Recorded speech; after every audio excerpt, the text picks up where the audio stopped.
And last week we talked about the garden where God laid the man. And we also spoke about making sure we keep what we read in context. And the culture in which Hebrews write is they tell you fact first, and then they go back and explain. They give you details about the facts. So the fact that God says that He created a garden and then placed man there, the garden was created when He created the earth.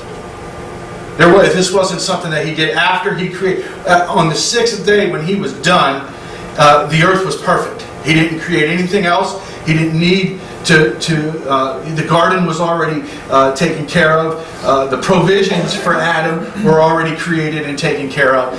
We are now just, once we get past the introduction of what God has done, we are now going into details. So Moses is now telling us that he put man in the midst of the garden, in the center of it, and there were, everything was made and ready for Adam. We talked about where it was, and the Garden of Eden.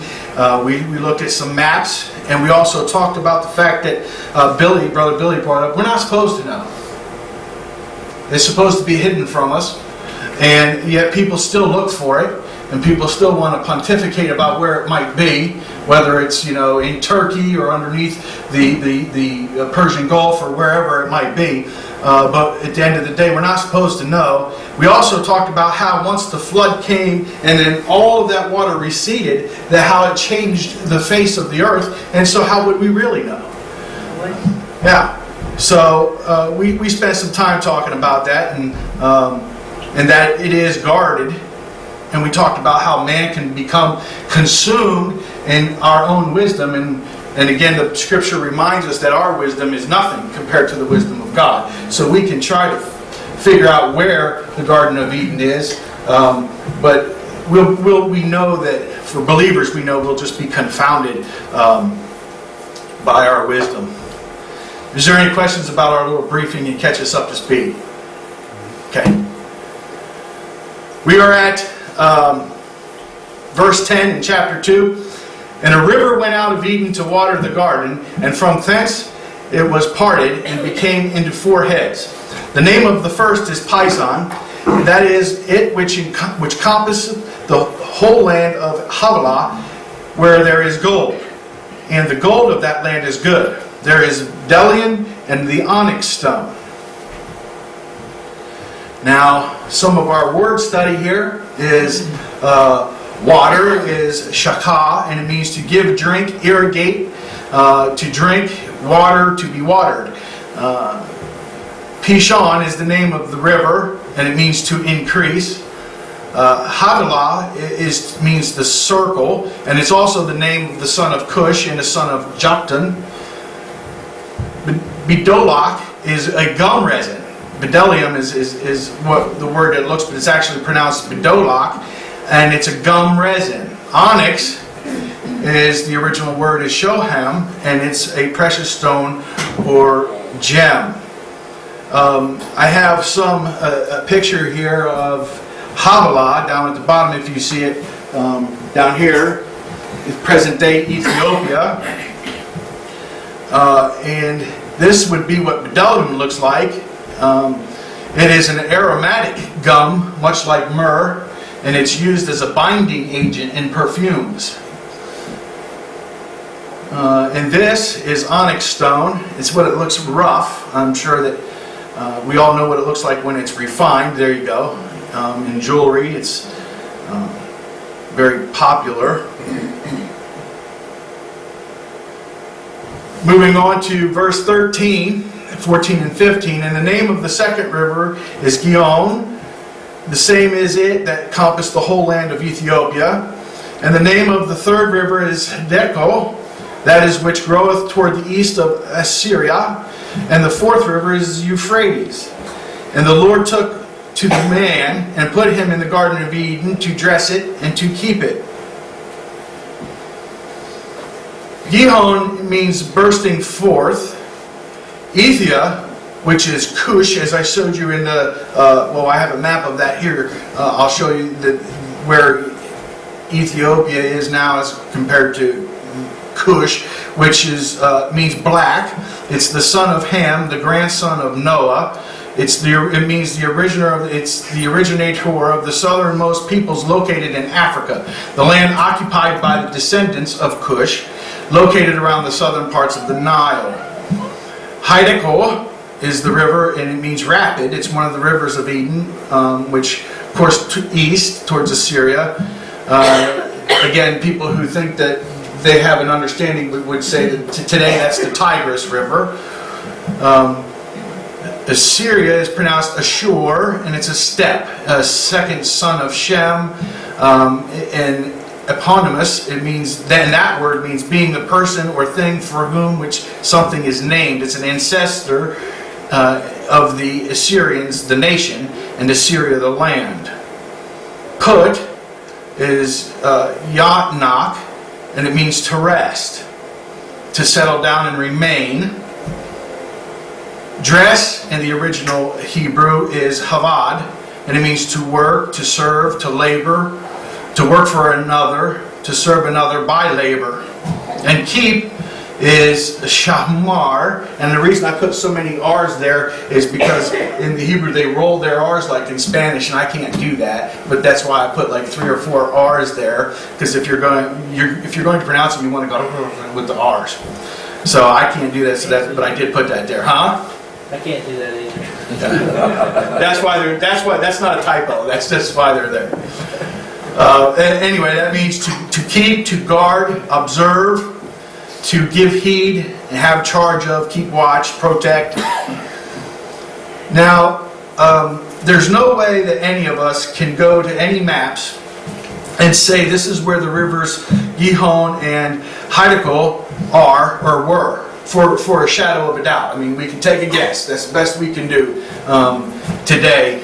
But imagine this also, that at the time of when the rain came for the flood, right? We have, the area is populated. Not only do we have to deal with the fact, because remember we talked about the Grand Canyon and how that was cut by water, and we discussed how water is used under high pressure to cut steel and all of that stuff. All right. Remember the massive amount of water that there was, and as it receded, it cut the Grand Canyon. So if we take that, and then we also remember that the only people that survived the flood was Moses and his family. So civilization started all over again. Noah. Yeah, I'm sorry. Noah. So civilization started all over again, right? Yeah. So is it possible that what we might have called the Euphrates before the flood was not the Euphrates after the flood? Because unless Noah and his family were experts on where everything was prior to the flood and could remap everything, how do we really know? You know, it's not like today. And again, we also have to take this into consideration when we're reading things geographically in the Bible. They didn't have what we have today. I mean, we can get on the computer, go to Yahoo or Google Maps, and see satellite pictures of our Earth. There's records. We've drawn maps. We've perfected surveying. You know, they didn't have all of that stuff back then. You know, it's quite possible that a river that is so many miles long was called something else in the front, on the north side of the river, and then people down in the south side called it something different, because they also didn't have telephones where they could communicate real well. I mean, there's just so many possibilities when you entertain just how prehistoric this life was. So we take that into consideration. And what it must have been like for Noah's family to rediscover everything in places that they hadn't been before, and the descendants of Noah to travel out and settle in new places. Also, as we talked about with the flood, let's not forget that earth was moved. You mean mud? It might have filled a river and cut in other rivers. I mean, we had a lot of rock moved. We had a lot of things I would venture to say that the entire face of the earth was probably a little bit different after all of that. Amen. So, again, man being consumed in his own wisdom. Like Brother Billy said, we're not supposed to find it anyway. So anything that we come up with is really a guess. So, what we do believe, though, is that creation did start over there in the Middle East region, over around the Saudi Arabia, Egypt. We do believe that's where it started over there. To be finite about it would be a little bit presumptuous. We also can tell right here what the first occupation on the planet was. Does anybody want to take a stab at that? What was the first occupation on the planet? Agriculture. Agriculture. What did you said mining? Yeah, I just happened to look down and read that gold and Belgium were. Belgium. Yeah. Yeah, the commandment here is to dress. Now, just as a reminder, we talked about the Garden of Eden being like the nursery. God didn't bring Adam onto the scene until everything was prepared. The earth was perfect. It was ready to receive man. Then God made man. So what that means is that when God breathed the breath of life into Adam, and Adam woke up, there was food there ready for him. God made their food ready to be eaten immediately. After that, He commanded, "Hey, listen, you're going to have to take care of it." It wasn't that man didn't have to work at all, and as a part of the punishment came work. There's always been work. It was always a part of God's plan that man would have to work to survive. But all he really had to do was just dress the garden, make sure it was taken care of. Yeah. It wasn't as hard a work as the punishment would bring about, but it was something that he was commanded to do, and to keep it, to guard it. It was not going to be hard work, but there was nothing was intended to be free. This is another thing that we can look at and say this is a foundational story here. There's something that we should take away from this. Have you heard it said that God does not help those who do not help themselves? Are we our brother's keepers? Yes, absolutely, without question. We are our brother's keeper, and we are supposed to love our brothers and sisters, and we're supposed to be here for our brothers and sisters, and we're supposed to lift them up. There's a lot of things that we talk about it all the time. In the book of James we talked about it. In the book of Titus we talked about it. Faith without works is dead. We're supposed to work, and that's the way it's been since day one. He expected us to work, by all means, brother. He that don't work, don't eat. Let every man do his own work. In our house. Well, that's just the way that it is. Now, here is the map that I was talking about. Underneath the red and the blue, you can see, because it's divided as to what is there today. And again, this is just going off of the scriptures in the best guess. But where Cush is, you can see Ethiopia and Somalia. And Put, you can see where Libya is in Tunisia. This is the Assyrian Empire, and the Assyria was very vast. And again, this is nothing exact, but with something that's that vast. You have all of those rivers. How do you know? How can you possibly know what the exact truth is about where the Garden of Eden is?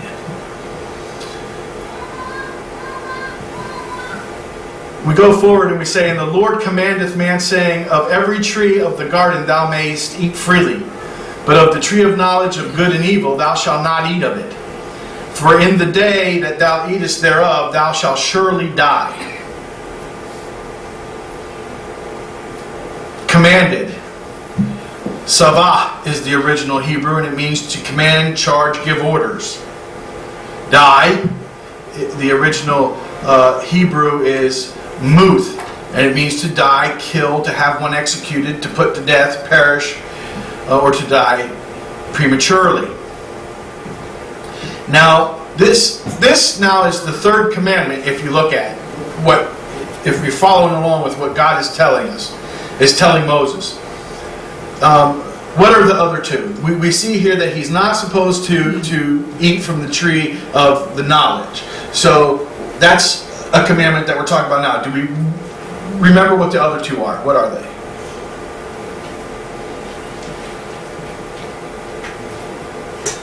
Be fruitful and multiply. That was the first one. And we just talked about the second one. Dress the good. Dress and keep the garden. So now we're at number 3, okay?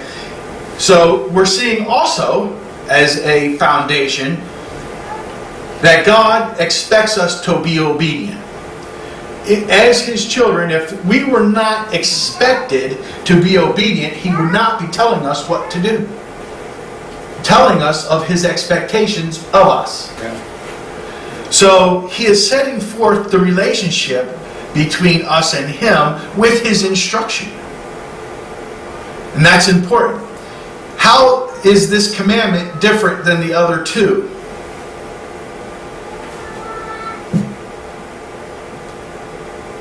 How is the commandment of not eating from the tree of knowledge different from go forth and multiply and It's an instruction of what not to do. okay, yeah. All right. He is starting off with do not. Do. Consequences. Yeah. You look at go forth and multiply, and you look at, dress and keep the garden. Okay? They're pretty positive. In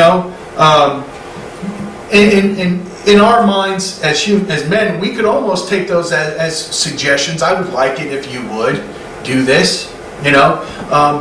Here in this particular instruction, he's making sure there's no ambiguity here whatsoever. I do not want you to do this. It's very clear. He placed a tree in the middle of the garden and forbade him to eat it because he wanted Adam to obey.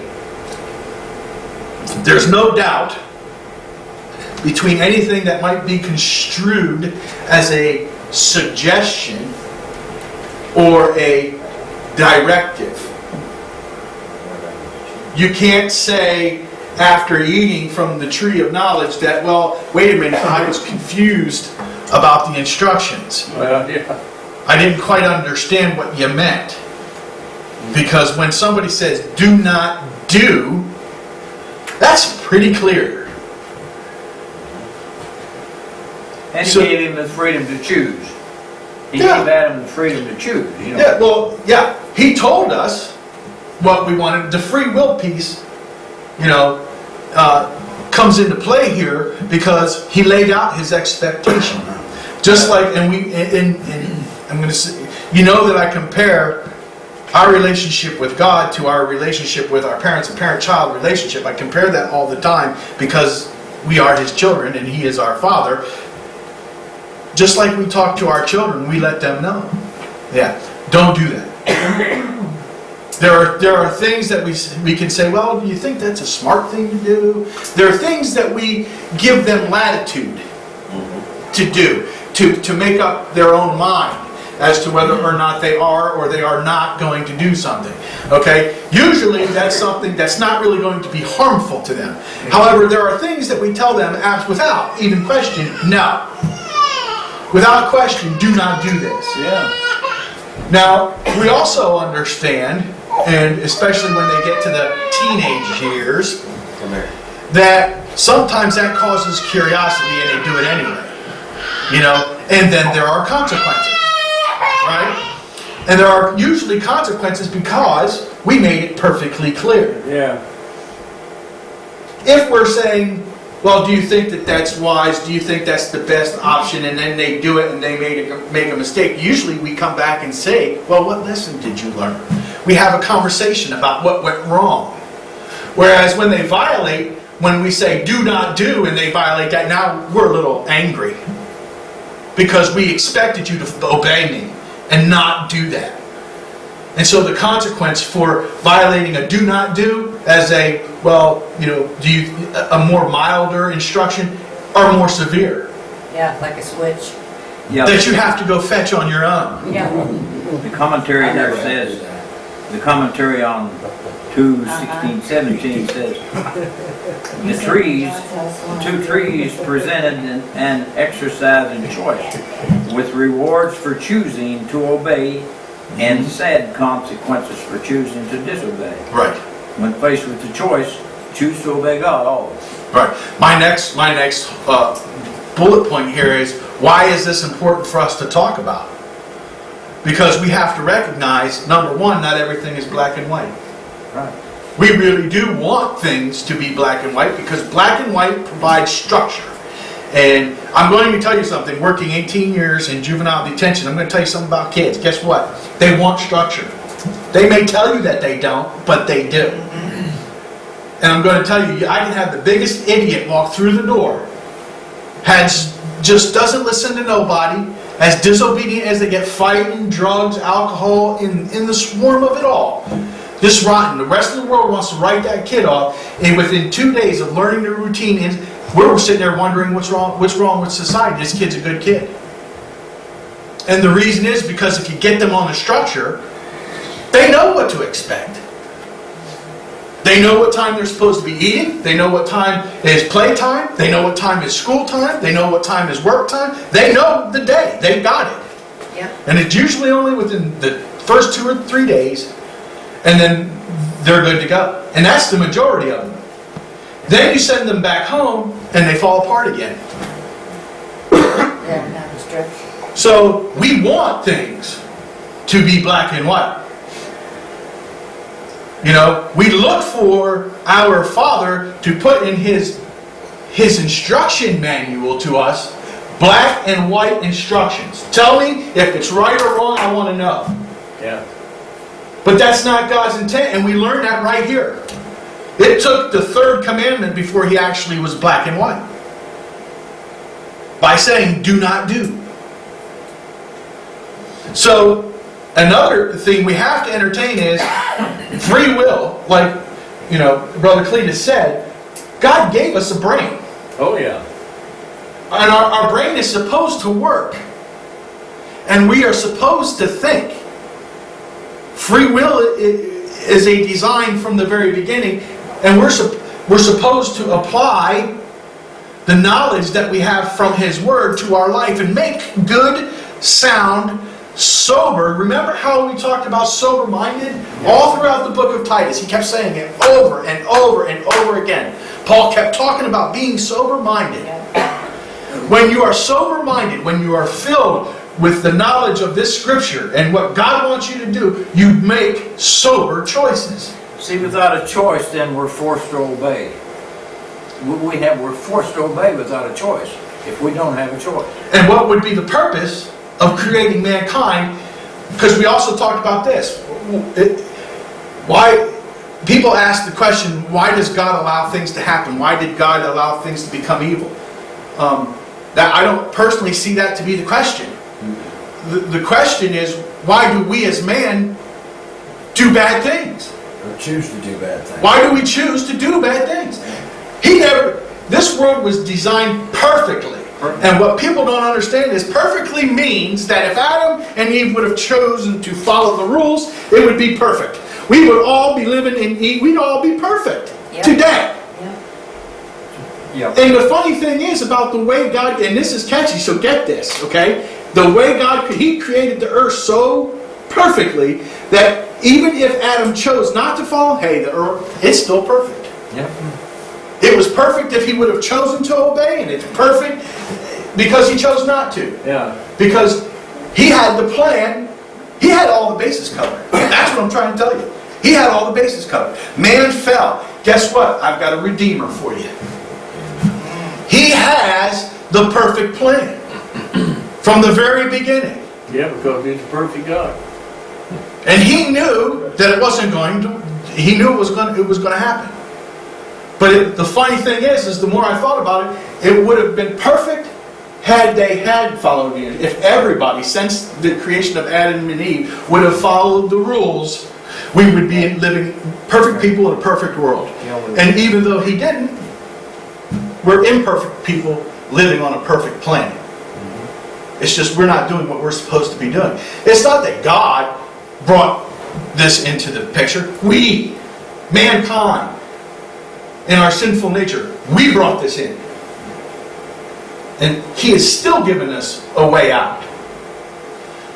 So, we don't have things that are black and white. We have to think, and he gave us the brains to think. He gave us the information to think with. Thinking really isn't all that hard. Trying to manipulate yourself throughout the day in the world is difficult.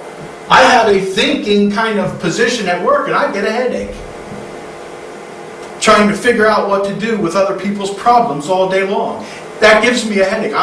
Hey, I know you're a laborer, Dennis, but sometimes when all you do all day is think, I just want to come home and go to sleep. You're working with your hands and your body and your muscles all day. You come home, all you want to do is, hey, leave me alone. I'm exhausted trying to figure out what to do for other people. But when it comes to soberness, and I'm not talking about drunk and sober, I'm talking about cleanliness. I'm talking about a clean mind, a pure mind.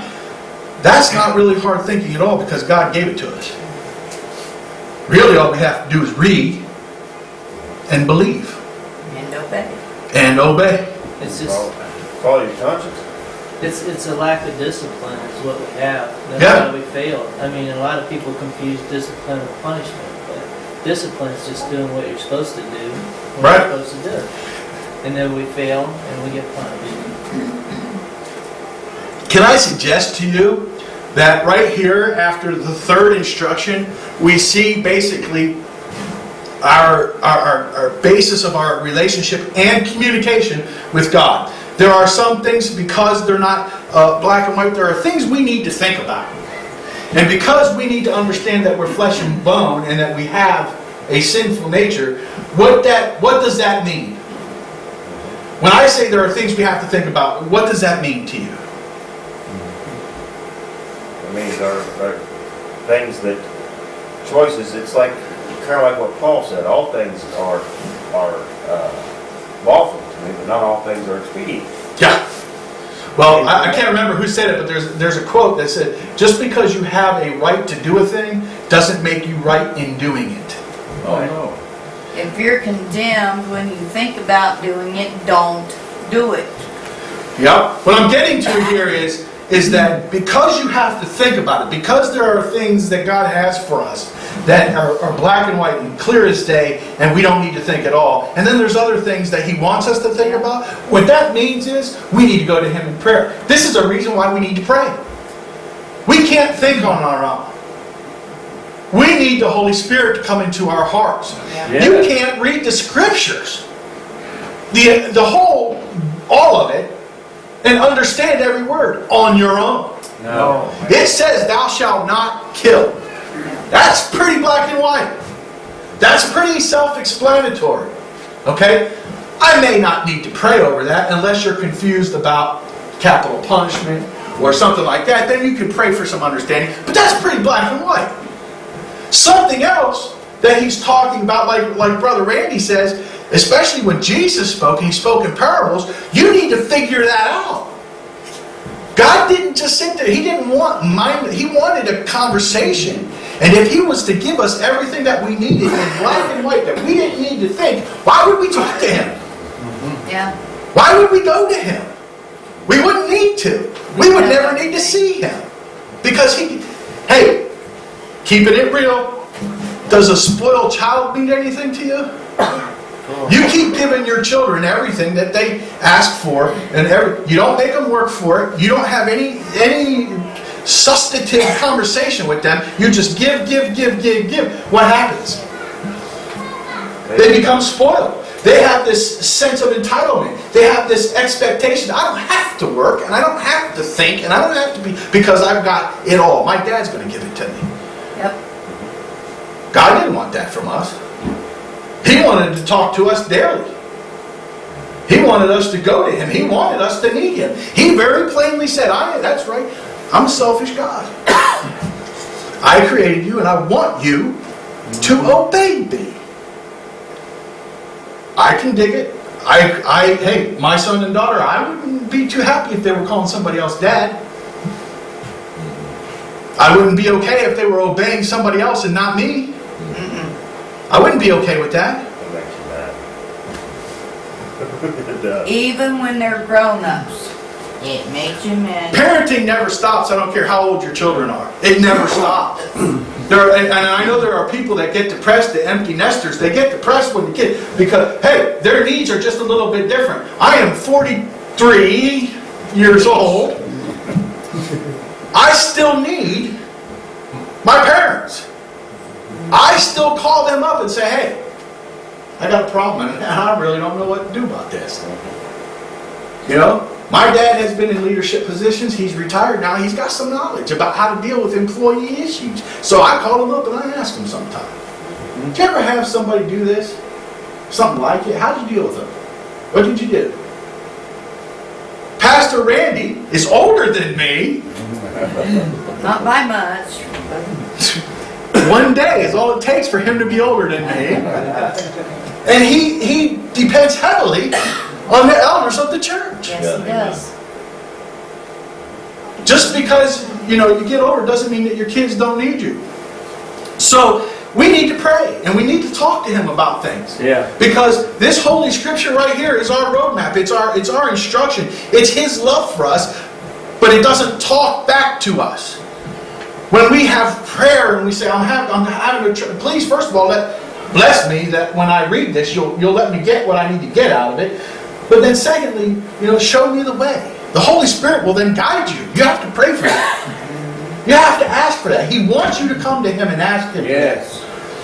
And so it would make sense that He intentionally left things. Yes, there are some things that I don't want you to be confused about at all. There are other things I'm going to let you think about this.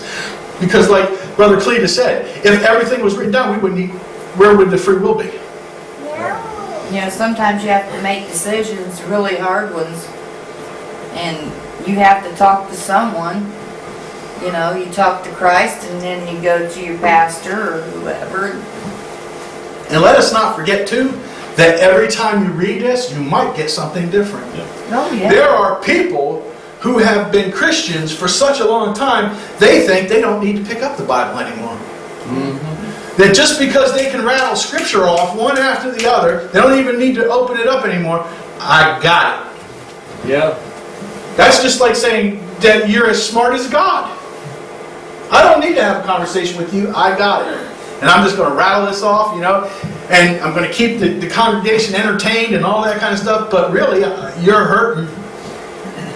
Because you haven't talked to your Father in a long time. Yeah. How many of you have children who have not talked to you in a while? And when you get that, how does that make you feel? And if you have older children that don't talk to you, as the parent, how does that make you feel? Like they don't care. I had somebody ask me on Facebook, in relative to the question, which came first, the chicken or the egg? If God made Adam, then who made God? And obviously he doesn't have any faith whatsoever. And I've explained it to him like this. No matter what answer you get, you're not going to accept it because you don't have faith. You cannot receive an answer to that kind of question without faith. Because with your faith, you're at least willing to entertain the answer, which is that God has always been and always will be. And the chicken came first. Because God made the chicken. Yeah. And then He equipped the chicken to replenish the earth. Yeah. So that's not even a question for me either. And He doesn't get it. He was basically putting that out there just to let me know that He doesn't believe in God, which I already knew. But it's an opportunity for me to witness to Him. And so you never know when you're going to be taught something new. Yeah. And that's why He wants you to read. God gave everything to Adam. He couldn't eat out of everything. So far, Adam had only a few things to do. He was to have and raise children. He was to work, dress, and guard the garden. And he had to obey. He had to be obedient to one rule. Really? One do not. How many do nots do we have in the course of our lives? Oh, A boy. lot. A lot. Adam had one. Okay? Why the tree of good and evil? Why was that the one do not?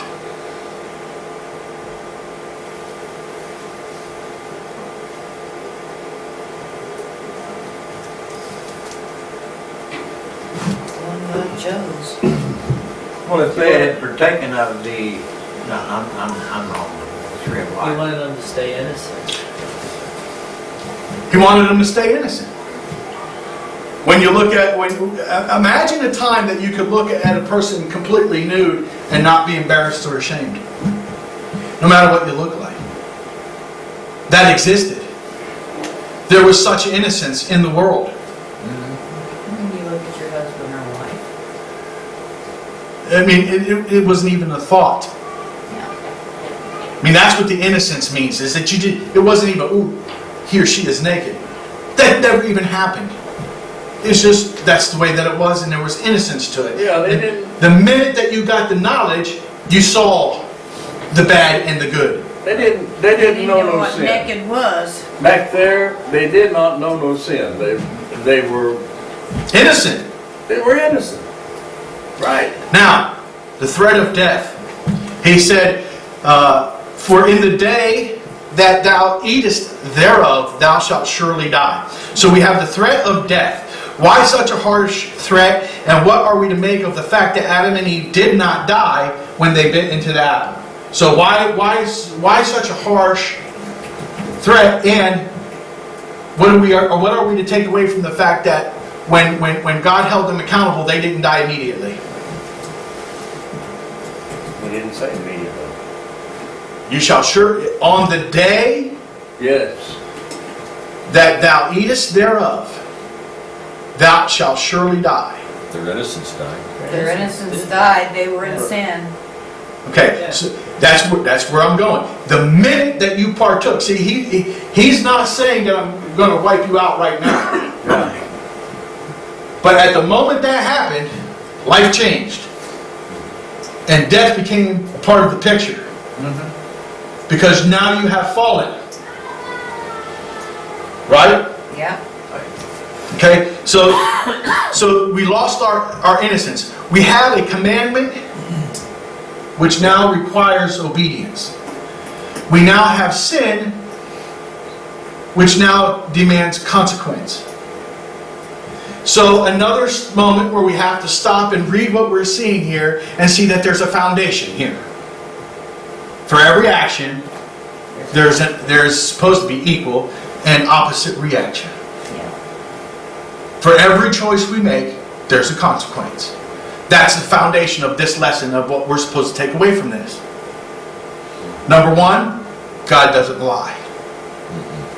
As man, flesh and bone, we have told our children, if you do that, this is what's going to happen. Then they did it, and it never happened. Whatever it was. That has happened. Or it happened, but it didn't happen the way you said it was going to happen. I'm going to ground you for a week. Then you only ended up grounding them for 2 days because it became more of a punishment for you than it was for them. God doesn't lie. God said, if you do this, this is what's going to happen, and it surely did. Yeah. So we need to walk away and understanding that with this comes something that God's serious. When He tells us His commandments, when He gives us His instructions, we need to take them seriously. We need to take our Christianity seriously. Yeah. We need to take our obedience to Him seriously. And that's a lot. I mean, right now we're talking about the book of Genesis, and we're talking about keeping the garden, and we're talking about not eating from the tree of knowledge. But if we take our walk with God in its totality, hey, that's a serious journey. Our commitment to the Father is a serious commitment. Yeah. It doesn't mean that we should be, we need to take the fact that we are sinful in nature, and that even as a saved creature, we need to know that we're going to make mistakes, but hey, as a Christian, we need to clean that up quickly. Yep. We are not of the world anymore. And we need to take that seriously. When you're a Christian, you ought not, we talk about this all the time, here's the reason why. God is serious about what He is doing for us. Yeah. I mean, He did a lot for us before man was even on the planet. He made sure that we were going to be provided for, and He loved us, right? Yeah. He still serves us to this day Yeah. with His blessings and His miracles and the way that He takes care of us. He's still there for us every day. So what does that mean? When we say, yes, I'm going to make you the head of my life. And then we turn around and we go out and we stay in the world. We still go hang out at the clubs. We're still involved with deviant behavior. Keep in mind that there's a difference of knowing what your shortcomings are and working on them and trying to progress and trying to be Christ-like. That's a journey going in the right direction. I'm talking about the journeys that we partake that go in the wrong direction. Sin is sin. We're supposed to separate ourselves. Yep. And we need to take that seriously.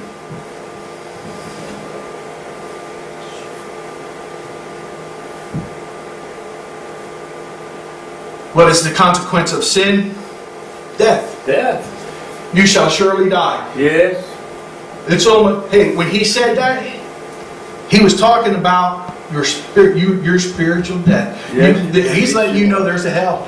Yep. Yeah. Let's not just talk about, because you can look at this and you can say, well, what that meant was that before man fell, Adam and Eve were going to live forever because it was a perfect world, perfect planet, they were perfect people, perfectly obedient. Yep, maybe so. But the minute that they didn't listen, their death came on the scene. Yep. Okay, that means that Adam and Eve are going to grow old and they're surely going to die. But what it also means is you're now a part of the plan for hell. Hell was never designed for us. Let's keep that in mind too. Hell was designed for Satan Yes, it was. His angels.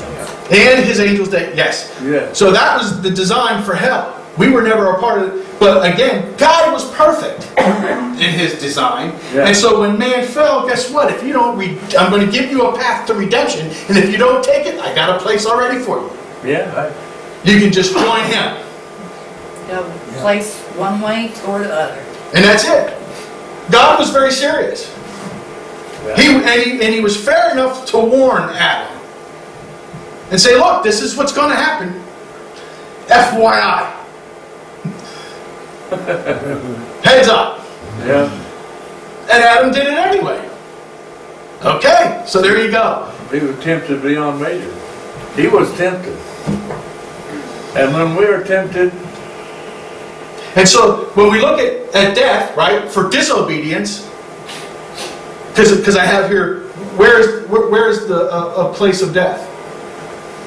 Hell. mm-hmm. Okay, where's the reward of obedience? Heaven. If you want to understand it, that there are consequences, good or bad.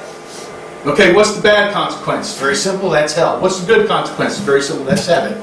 That's up to you. Yeah. That's your free will. Because ultimately, every choice you make boils right down to those two choices. Death or life, forever. And of those two places. So, what was Eden?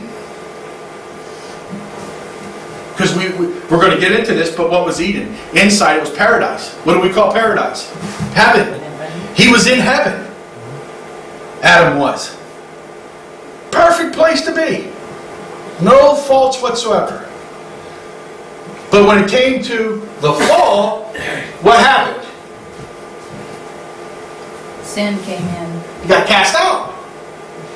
Get out of the perfect place. Yep. You can't be disobedient and be in the perfect place. This is a foundation that we need to take. Amen. away from this, what he's saying here. This is all a part of, you shall surely die. Yeah, You be disobedient, you won't be here. yeah. It's that simple. And guess what? We have some simple things just like that in our lives today. Yeah, There are things that I'm sure that as men of our houses, we're not going to tolerate in our house. Women too. I'm saying, there are things that Mike isn't going to have in his house. And everybody knows what that is. Because if I see it, you're out. yeah. Why is God any different? He's very clear. He has told us, and He has given us example after example after example. And I don't understand why there's people today that still want to argue that. Yeah. He said, you shall surely die. This is what that means. This is the foundation, the first foundation, the statement that God is serious about heaven and hell, everlasting life, or everlasting or death. And He's letting us know that that's our choice. Yeah. Is there any questions? Anybody want to make any comment? It's 12 minutes till. Go ahead, Billy. It's funny that we hit this subject right now. I just read on Facebook last night that the Pope has made a statement that there is that heaven waits for atheists also, as well as everybody else. It might wait for them, we'll never see it. Yeah. Well, we have to stand before God, I mean, Well, all of us. You know, I'm not going to comment on that from this position. He'll talk about it. I'll do, because, hey, listen, there's a lot of, I'm not. I don't think here there's a comment necessary. What's it, hey, Billy, I'm just going to say this. What instructions do we have here? Right?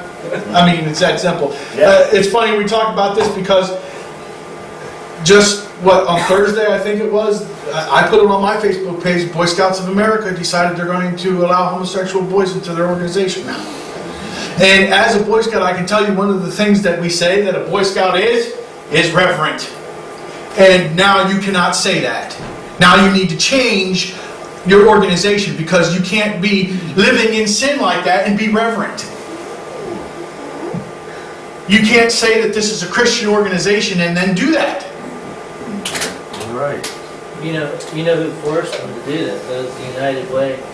If you give to them, I wouldn't. The United Way caught themselves being like the United States government because the United States government has said it's been a part of their rules forever. If you receive federal funding for whatever it is you're doing, you have to obey federal law. And a part of federal law, obviously, is all the anti-discrimination, which I'm not saying is right or wrong. I'm just saying that's what the United Way is. Hey, I would have liked it better and would have thought that when it says, here's my commandment, follow, because let's face the fact, Boy Scout America is a Christian organization. It has always been. Okay? Should have said that's okay, then keep your money. Because we're going to stay a Christian organization. This isn't about a homosexual boy being harmful. It's not about homophobia. I'm not afraid of man at all. It's not about phobia. It's not about hate. It's not about some of the things. It's not about sexual conduct, which a lot of people that are slamming us, who are against it, and everybody who's for it is saying it's about sexual conduct. Just because they're a homosexual child doesn't mean that while you're out camping, they're going to try to have sex with straight kids. No, it doesn't. What it means is, this is a Christian organization, and this is our beliefs, and we're not changing our beliefs. That's what it is. Steadfast. It's a rock, and I'm standing on it. Yeah. And nobody stands on the rock anymore. Billy? I was going to say, it kind of sort of is about sexual conduct. Because why would a child, I mean, who points that out to a kid? The homosexuality? I'm not talking about that part. I'm talking about what the people think is that we don't want it to be a part of it because we're afraid that they're going to try to have sex with heterosexual kids. That's not a part of my argument. That's got nothing to do with it. My argument is it's against God's rule. Yes, I understand that, yeah. And this is a Christian organization, and a Christian organization just fell today. It just fell.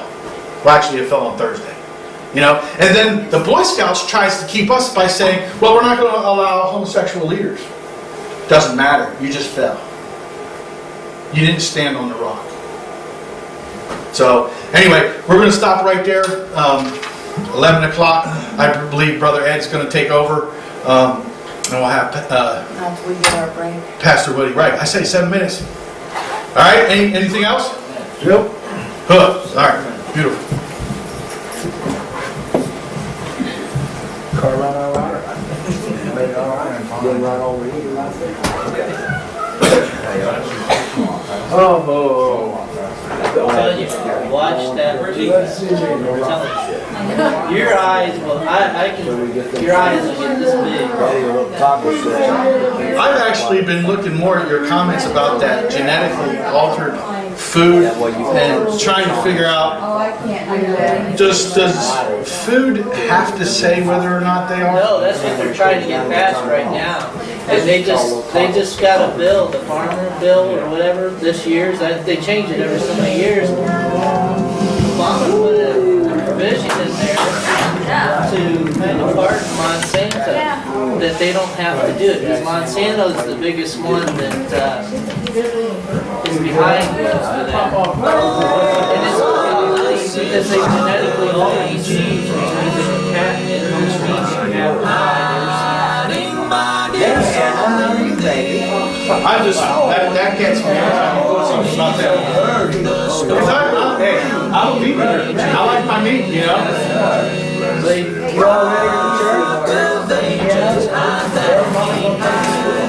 thing, you know, that they do with meat, right? This is what they're feeding. They spray virus to kill bacteria. Yeah. And it's like, I didn't know that either. After it's been processed? yes, after it's been butchered up? Butchered up, they spray a live active virus. They say that's why they think meat doesn't hold up anymore. You know, used to, meat would, and I don't know, I hunt, so, you know, we get deer or whatever. You can leave that stuff set in the fridge for a week or change colors. You try doing that to the steak groceries. Ain't happening. Right. So I don't know.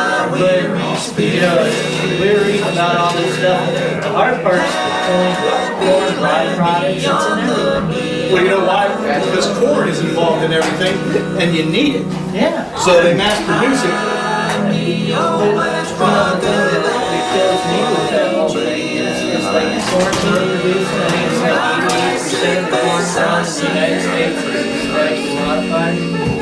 Other countries won't even buy store around. They're being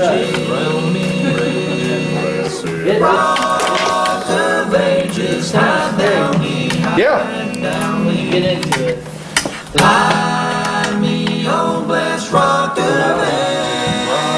And they say that's where they started doing this in the 90s.